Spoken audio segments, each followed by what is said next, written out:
Lecture de la lettre de Jacques, chapitre 5. Maintenant, faites attention, vous, les riches. Pleurez. Criez à cause des malheurs qui vont venir sur vous. Votre richesse est pourrie, les vers mangent vos vêtements. Votre or et votre argent rouillent, et leur rouille va vous accuser, elle va dévorer votre corps comme un feu. Le monde va bientôt finir, pourtant vous conservez des richesses en réserve. Et même, vous gardez pour vous le salaire des ouvriers qui font la récolte dans vos champs. Alors ils se plaignent, et les cris de ces ouvriers arrivent aux oreilles de Dieu, le Seigneur Tout-Puissant. Sur la terre, vous avez vécu au milieu des richesses, vous avez fait ce qui vous plaisait. Vous avez bien mangé pendant que des gens mouraient. Vous avez condamné les innocents et vous les avez tués. Ils ne vous ont pas résisté. Patience, le Seigneur vient. Frères et sœurs chrétiens, soyez patients, le Seigneur vient. Regardez le cultivateur. Il attend avec patience les belles récoltes de la terre, depuis les premières jusqu'aux dernières. Vous aussi, soyez patients. Courage, le Seigneur vient bientôt.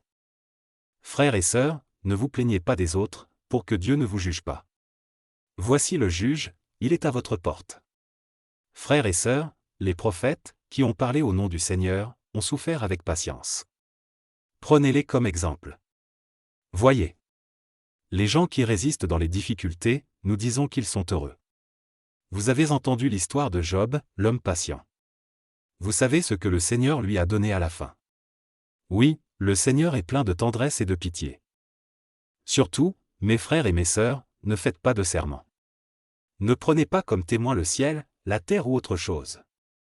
Dites simplement oui quand c'est oui, et non quand c'est non, alors Dieu ne vous jugera pas. La prière pour les malades. Parmi vous, est-ce que quelqu'un souffre? Il doit prier.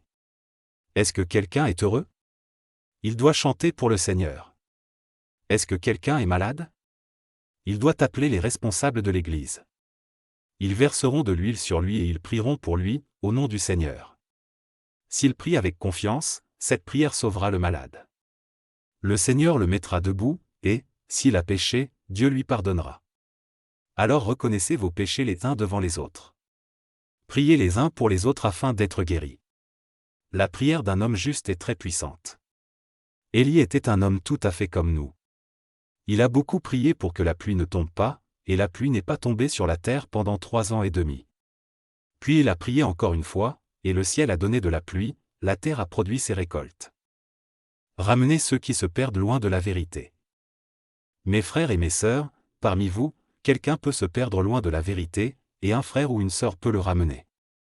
Eh bien, vous devez savoir ceci, si une personne ramène un pécheur de la mauvaise route où il se trouve, il le sauve de la mort. Et à cause de cette action, Dieu va pardonner beaucoup de péchés.